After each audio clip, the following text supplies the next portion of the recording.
Pirimqul Qodirov, O'zbekiston xalq yozuvchisi, tarixshunos, fan arbobi. O'zbek nasrining yirik namoyandalaridan biri Pirimqul Qodirov 1928-yil 25-oktyabrda Tojikiston Respublikasining O'rtepa tumanidagi Kengko'l qishlog'ida tavallud topdi.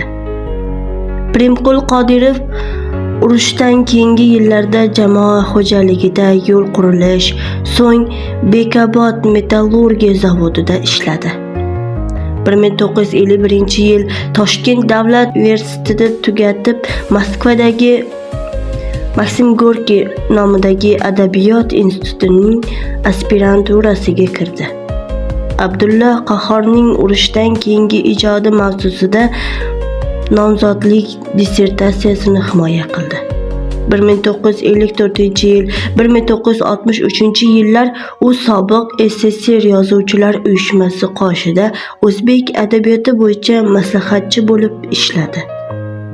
1963-1976 yillarda O'zbekiston Fanlar akademiyasining Til va adabiyot institutini katta ijtimoiy xodimi vazifasini bajardi. Adib ijodining devorchasi studentlar hikoyasi 1951-yilda talabalik yillarida e'lon qilinib, tolib ilmlar hayoti ularning ichki olamini yoritadi. Shundan keyin uning Jon shirin, Kayf, Olam hikoyalari, Qadrim, Erk, Meros qissalari, Najot afsonasi qissasi, Sarguzashtlar, Yayra institutga kirmoqchi nomli qissa va hikoyalar to'plami birin-ketin chop qilinadi.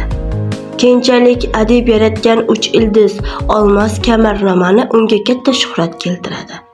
Avval Yulduzli tunlar, keyin Humoyun va Akbar romanlari bilan Pirimqul Qodirov o'zbek tarix romanchiligi ustoz Oybekdan keyingi yangi pog'onaga ko'tariladi.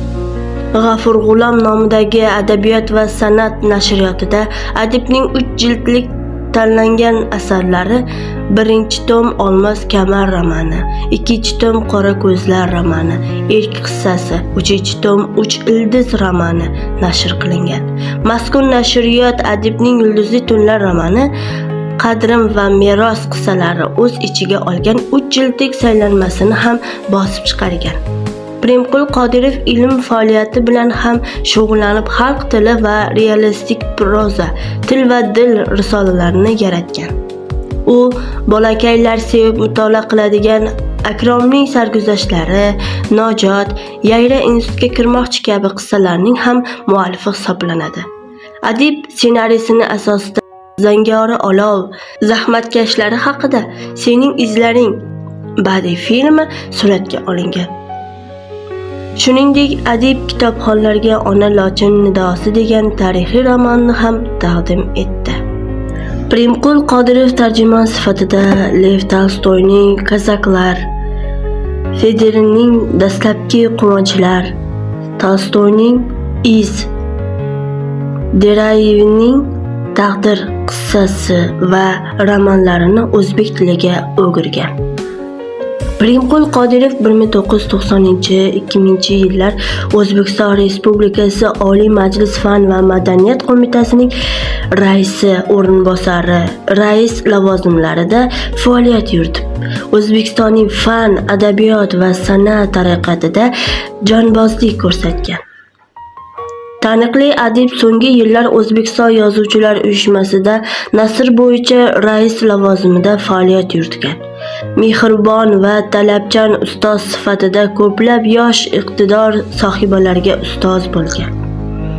O'zbekiston adabiyoti va madaniy rivoji oldida xizmatlar davlat tomonidan munosib ravishda baholanib, Pirimqul Qodirov O'zbekiston Respublikasida xizmat ko'rsatgan madaniyat xodimi va O'zbekiston xalq yozuvchisi sharafli unvonlariga sazovor bo'lgan. El-yurt hurmati hamda buyuk xizmatlari uchun ordenlar bilan mukofotlangan.